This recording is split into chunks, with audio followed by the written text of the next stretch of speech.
Alright, in this tutorial I'm going to be showing you how to take an image from the internet like this one of Metro Atlanta and turn it into a laser cuttable file like this one that has red lines for actually cutting out of our material and black lines and words for engraving after we do the cut, so that this would end up one solid piece in the shape of the red outline with these interior lines just engraved into it. So this is kind of the final product we're looking for, but let's go from the beginning on how we created this. So in Adobe Illustrator, we're going to make a new file. So we're going to choose new, and because the acrylic we're going to cut this from is 12 inches by 12 inches, we're going to make sure we set width and height to 12 inches each. You're going to want CMYK color and high raster effects. So you can go ahead and hit create, and that's going to create a blank artboard right here. And to add our original image from the internet to this artboard, we're just going to go to File, Place. It's right there. So we'll choose File, Place. We're going to grab our file, I've called it Metro Atlanta, and hit Place. And so that's going to give us, change our mouse to where we've got a thumbnail of that image. We can just click anywhere on screen. And if we click on Properties here, under Align, we can align it horizontally centered and vertically centered. Then what we're going to do is change the size of this image. So we can see that the aspect ratio is locked. That's a good thing. It'll keep it from getting squished or stretched. And because we've got 12 inches to work with, let's go ahead and make the height, which is the bigger of the two dimensions, 11.5 inches. And so we should still be centered, but if anything, you can go ahead and hit those two buttons. So now we've got our image sized and centered. If this white square is our piece of acrylic we're going to be working with, this should fit nicely on top of it, and it's centered. What we're going to want to do is create a second copy of that for later, because basically we're going to destroy one copy in creating the outline, and then we'll use that second copy to create the inner lines. So we're going to hit Command C, then Command V, and that'll paste, so we have two of these. We're going to once again make sure this is perfectly centered by using those alignment buttons, and then underneath layers, we're going to hide the top image. So now we should have just one copy of the image visible, but we've got another one saved for later. That's just going to make things more convenient since they're the same size and placement. If I click on this image, I've got the option to image trace. So right now, this is what's called a raster graphic. The laser cutter is perfectly happy to engrave this, but it has no way of cutting based on this image. So we need to turn it into what's called a vector image. And in the Illustrator, we have this really convenient tool called Image Trace that's going to allow us to vectorize this image. So if we click on Image Trace, based on this, we're going to use silhouettes. It's going to hopefully turn this orange shape or combination of shapes into a silhouette that we can start to treat like a vector graphic. So I'm really happy with how that preset works on this particular image. We might have also tried black and white logo. I think that works a little bit less good in this case. So for this particular image, I'm going to choose silhouette, and I'm going to accept what it came up with by hitting this expand button. So now I've actually got a group of shapes. Now you'll notice if I zoom in that it's made up of lots of little points, but they are actually, this is a bunch of unique shapes. Each county in this image is its own shape. If I were to unclick, I could grab, oops, I guess they're grouped, but couple things wrong here, right? We want just the outline, and so we're going to click this little black and white set of squares over here to give it a white fill and a black outline. So that's going to give us a little more clear image. The laser is going to cut always along outlines, not along fills. So if we were to feed this into the laser cutter, it would cut along each of these black lines, including, see how there's two lines next to each other? So we would end up with a bunch of little pieces instead of one piece in the shape of the greater outline. So that's no big deal. Normally what I'd do is click on the shape I wanted to consider, or the group of shapes I wanted to consider, and I'd use this shape builder tool. And that allows you to combine shapes that overlap with one another into a single shape. So in an ideal world, I could click and drag across all of these like this and let go, and I'd have one shape that consisted of all that gray area. But the reality is they're not actually touching. There actually is a little channel between most of these counties based on the result we got from image trace. So that technique's not going to work. No big deal. There's another option we can choose, and that's going to be to use our pen tool to actually kind of give ourselves an island that connects all of these without interfering with the outermost outline. And then Shape Builder will do what we want. So I'm going to start by clicking near one of these overlaps and just cross that line. And this shape doesn't need to look very good. All it needs to do is not touch the outer outline and cross over to combine all of these little tiny channels that separated our shapes. So I'm just going to click on either side of them to sort of stitch together a shape that'll allow us to use the pen tool later. So we can cut across this channel.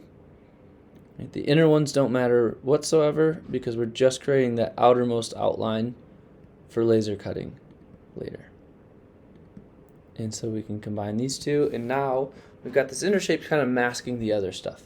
So we're going to highlight everything we have on screen by hitting Command A, and now we can use that Shape Builder tool to click and drag across shapes, and you'll see that it is actually combining them in the way we want. So that technique is pretty useful when you end up with shapes you want combined but are just barely distinct from one another. So that did a pretty good job. We're almost there with the outline we want to cut. We've just got a couple of stray points inside. There's a lot of ways you could get rid of those. I think the easiest is to go into our layers panel and just start looking, right? We've got this path here. That's some tiny little shape, and if I click to select it by clicking that little circle, it'll show up with a box around it, and I can just hit delete. Right? We don't need that path. The same goes for this one, we'll hit delete, and the same goes for this one, we'll hit delete. Now, this is still showing as a group even though we're thinking about it as a single shape. And you'll see that it consists of lots of different paths. Only one of which we actually care about, this big outer one that I'm toggling. And so what we're going to do is first click on it and hit right click, ungroup. So we've got all of these paths easily accessible. I'm just going to drag the one we actually want up to the top, and I can hide it as well to protect it.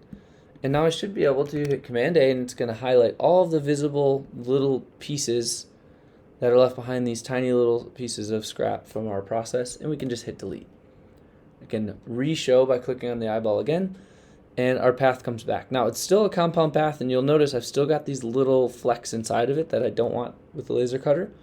So if I right click on it, I can say release compound path, and it's going to break it once more into these little constituent paths. So I'm going to select the 3 bad ones and hit delete, and we should be left with just the path we want. So the last step before the outline is ready for laser cutting is to turn its stroke red. So under properties, I'm going to choose stroke and click on red. And so I should now have a red path. This is completely ready to laser cut out of a piece of acrylic. So now's a good time to save your work. And the last step is going to be to get our interior lines. And so I'm actually going to temporarily hide that red path so we don't accidentally mess it up or move it, and unhide this image that we saved earlier, this second copy that's already in the appropriate position and size so everything will line up. Once again, I'm probably going to go ahead and image trace this because what I want is just these, what are in this picture, white lines. I don't want the words because they're kind of fuzzy from the internet. We'll type our own words in.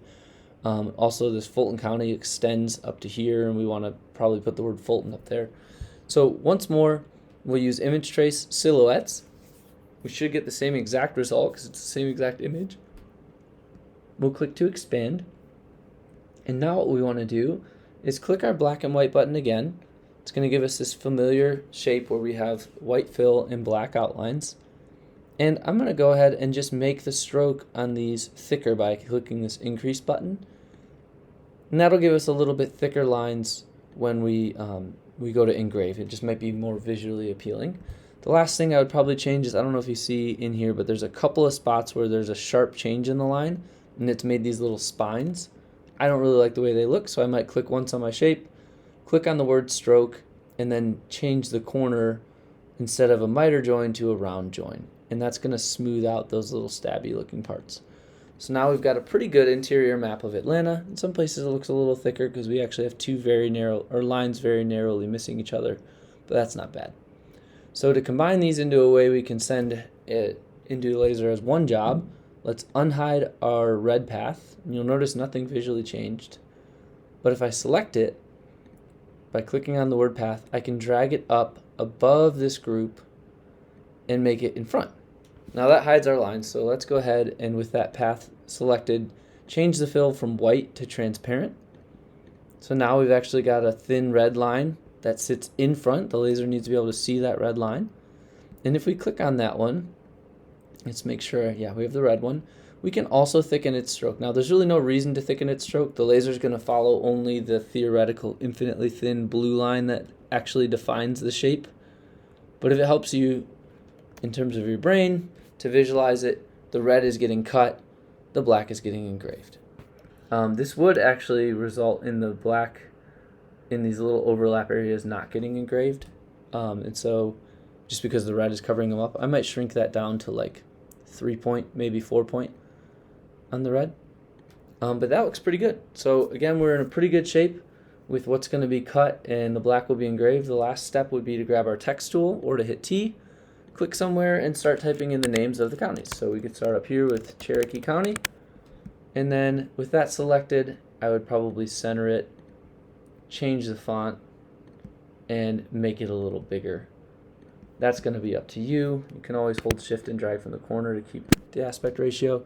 But you could go through and add text labels to each of these counties, and if they're black, just like the other black, they'll get engraved. So that's the way from start to finish. We can take our internet supplied image, it's a little fuzzy and pixelated, and create a laser cuttable friendly file.